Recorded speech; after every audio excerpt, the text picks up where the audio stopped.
things she said about McCain. She already has been with no assistance from her husband. Some of the things she said were not true. You never miss a chance to take a slap at the Clintons. They're not in this race. You know, she talked about the middle class. John McCain repeatedly, 19 times, voted not to raise the minimum wage. John McCain repeatedly voted not to have renewable energy. Alan, why do you insist on using segments with me to get reading practice on your talking points? Save that for a Republican. I don't need reading practice, Mr. Nawar. Why don't you talk to me about it? Because I said, hey, Alan, are you going to have me talk? Are you going to have me talk or have another guest on? If you're going to have me on, you're going to listen to what I have to say. As far as I'm concerned, in the last debate, I said that I thought Obama won, and this debate, I think she won, and I don't think that that objectivity and fairness deserves your just spewing the talking points that you've been handed. I'm not spewing the talking points. I'm saying the truth of what the actual McCain record is that you're in denial about. All right, Dick, you're incredible, Alan. You're absolutely incredible. Is it that you can't think, or that you only know how to read those talking points? Unbelievable performance, Mr. Combs. Unbelievable. By the way, Dick Morris, I tell you, I've been around and watched a lot of presidential debates. A friend of mine wrote a note, and I said at the beginning to our audience, this is the debate equivalent of sort of Sarah Palin's shock and awe. This was unbelievable. And anybody with the brain looking at it would conclude that, which does not include your co-host, I might add. All right. All right, Dick Morris, author of the best New York Times bestseller. Hope the anger management works out Joining for us you, now, Connecticut Senator. Joining us now from Washington is Congressman Frank. And we appreciate you coming in, being a stand-up guy. But shouldn't everybody in the country be angry with you right now? No, you've misrepresented this consistently. I became chairman of the committee on January 31st, 2007. Less than 2 months later, I did what the Republicans hadn't been able to do in 12 years, get through the committee a very tough regulatory bill, and it passed the House in May. I've always felt two things about Fannie Mae and Freddie Mac, that they had an important role to play, but that the regulation should be improved. Now, from 1995 to 2006, when the Republicans controlled Congress and we were in the minority, we couldn't get that done. Although in 2005, Mike Oxley of Sarbanes-Oxley fame, a pretty tough guy on regulation, did try to put a bill through to regulate Fannie Mae. I worked with him on it.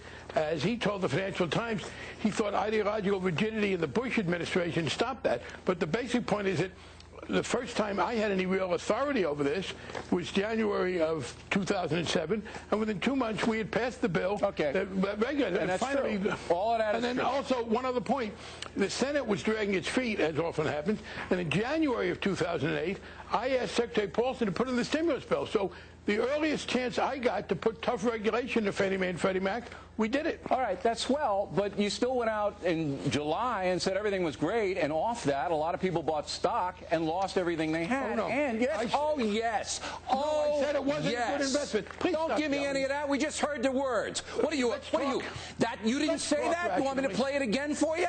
You didn't listen to it. No, I listened to every word you said, and I have the transcript right here. I said it wasn't a good investment. Yeah, and you said going forward, we're going to be swell. From August 07th to August 08th. Don't look. Stop the BS here. Stop the crap.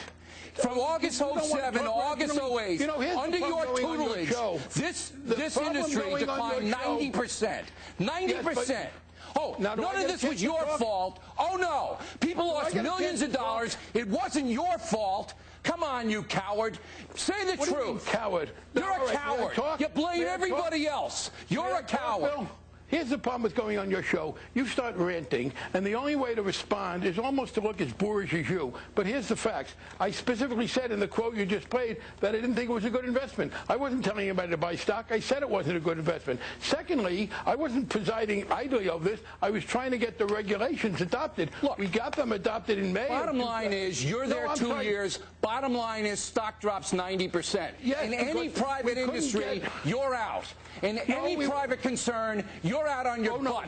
But not here in the federal government. You can come in and make every excuse in the world, blame everybody else in the world, and then call me boorish. I'm not going to be bullied by your ranting. You can rant all you want. You're not going to shut me up. The problem was that We passed in 1994, in fact, the bill. Now we're back to 1994. Yes, this is bull. This is why Americans don't trust the government. No, this is why your stupidity gets in the way of rational discussion. The fact is, it was in 1994 that we passed a bill to tell the Fed to stop the subprime lending. We tried to get them to do it.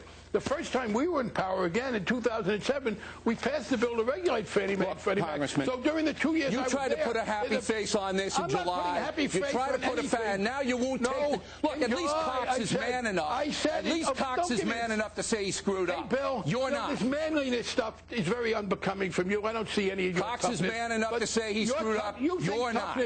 You think toughness is yelling and ranting and trying to bully, and it's not going to work with me. The fact is, in the very quote you played, I said it's not a good investment. I tried to get the regulations adopted. Going forward, it's going to be swell, and people under that bought stock in that. Thought it was a good investment. Swell. No, I said, in fact, in that quote that you played and didn't listen to because you're busy ranting, that it's not a good investment. I said that at the time. I did think we were going to improve things going forward. Yes, we had some things. Let me read you your quote here, okay?